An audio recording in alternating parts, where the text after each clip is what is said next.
Hello, and today we are with Mr. Kurt Brushweiler, who is the general manager of the hotel at Tharabar Gate in Bagan, Myanmar.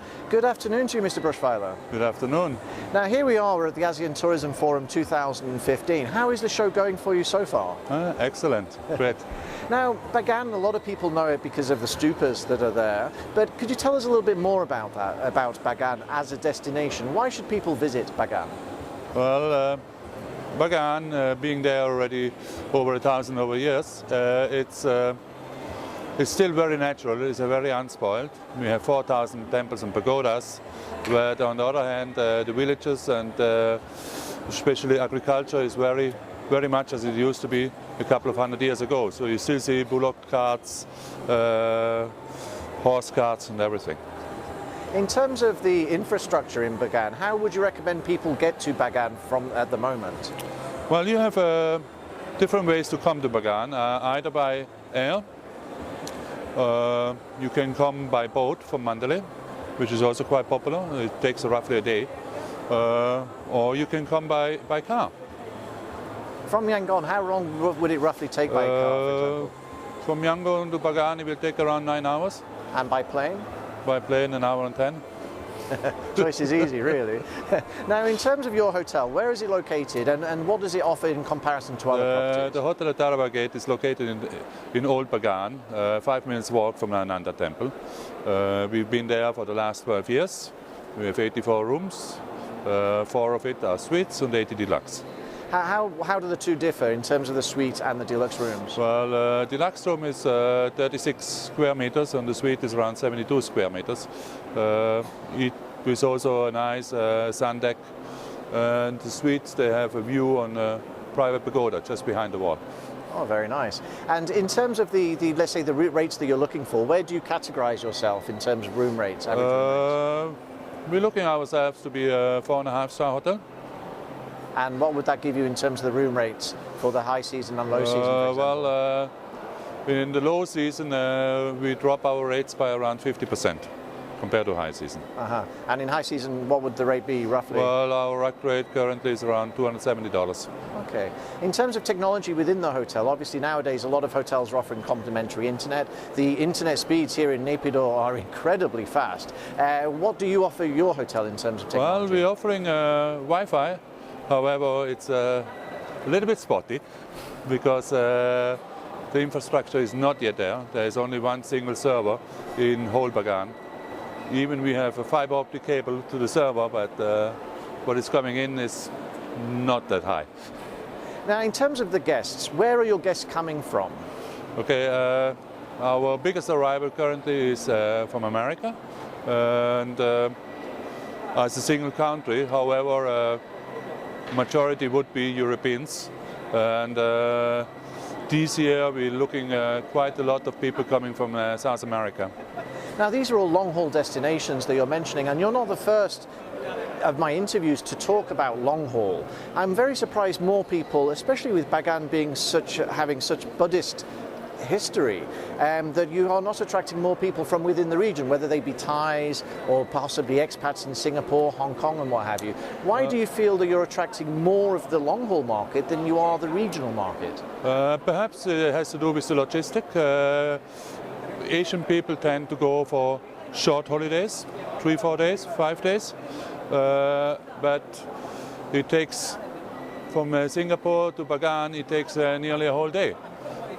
So people would rather stay in Mandalay or in Yangon only.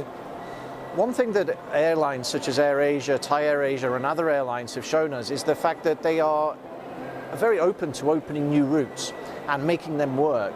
Do you feel that there is sufficient demand for Bagan, or there could be sufficient demand if more airlines were to fly direct into Bagan rather than people having to fly via Yangon? Definitely there would be a high demand. However, the current airport Nauru only allows to have ATR planes. The major reason is that 320s or 727, they would create too much vibration and could damage the pagodas. So, but there are already plans to move the airport across the river to Pakopu. But of course, moving airports, this takes quite a long time. It's a big project. It's not only that, but that means currently Nauru Airport is in the center of Bagan. It takes around 10 to 15 minutes to the hotels. If you cross across the river, it will take around 45 minutes traveling time. Yes. In terms of that, do the hotels, is there an association where you and the other hotels get together and talk to the airport, talk to the airlines and see who could... Yes, we're trying to convey also with the ministries, etc. But I don't think so. We have a very strong saying. Now, you're an independent hotel. You haven't got the luxury of an enormous chain behind you. What do you do to promote A, Bagan, and B, your own property? Well, we're going out to travel forums. We went last year to Japan for the first meeting at the Myanmar Travel Association. We are part here, so obviously we're trying to promote more. We do online promotions. We're promoting through fam trips, etc. What do you think the best length of stay in Bagan would be? What is your current average length of stay, and how long do you recommend people should stay? Well, currently I would say it's around 3.5 nights. So if you really want to experience Bagan and a little bit of the surroundings, 4 nights. But you can easily stay up to a week, 10 days. And you can also use Bagan as a base to go into Chin Mountains, like Mount Victoria, which is around 5 hours on a 4-wheel drive away. And what is there to do there once you get there? Is it rock climbing, or? Well, mountain trekking. Mount Victoria is 3,000 meters high. You will see unspoiled villages, Chin ladies with tattoo on their cheeks. Some areas they will never have seen a white man. It's a national park, natural fauna and flora, wild orchids, wild rhododendrons. Even you may encounter some wild beef, some gawas.